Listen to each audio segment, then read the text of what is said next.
आज 31 जनवरी 2016 हमारे अश्वमेध महायज्ञ कन्याकुमारी के अंतिम दिन, चौथे दिन, तिथि के हिसाब से जन्मदिन हम विवेकानंद की मूर्ति के सामने खड़े हैं।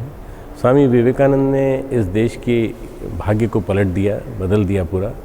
और ऐसा कहा जाता है 1892 में दिसंबर में वो यहाँ आए और 3 दिन 22, 23, 24 दिसंबर वो यहाँ पर बैठे रहे, तपस्या में रहे। और वो आए, वो तो आने का साधन नहीं था कोई, वो आए तो तैरते हुए आए चट्टानों के बीच में से। हम तो आज शिप में बैठ के आए, नाव में बैठ के आए विवेकानंद केंद्र की, परंतु ये देख करके बड़ा आश्चर्य होता है कि इतनी बड़ी जो ऐसी चट्टान जिस पे आज विवेकानंद रॉक मेमोरियल खड़ा है, ये एकनाथ रानड़े जी के प्रयासों से बना, विवेकानंद केंद्र के अध्यक्ष, संस्थापक। और आज इसके दर्शन हजारों लाखों व्यक्ति करते हैं और प्रेरित होते हैं। उनको देशभक्ति के प्रति और राष्ट्र के आराधना के प्रति प्रेरणा मिलती है। ये स्वामी विवेकानंद का रॉक मेमोरियल जो है, ये 1970 में देश को लोकार्पित किया गया हमारे देश के राष्ट्रपति वी.वी. गिरी के द्वारा। और 1963 में ये बनना चालू हुआ, 7 साल में बन के तैयार हुआ। अभी ऐसा लगता है कि कितना असंभव कार्य रहा होगा इस पत्थर के ऊपर, स्टोन की रॉक के ऊपर बनाने में कितनी परिश्रम लगा होगा।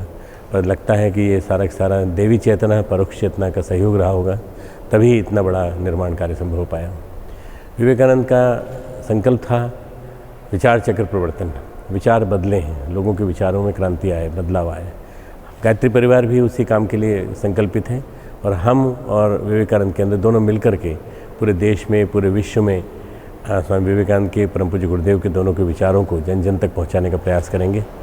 ये जो पीछे मेरे मूर्ति है, ये उसका प्रतीक है, उसका सिंबल है कि उनकी शक्ति यहाँ मौजूद है और समुद्र के बीच में मौजूद है।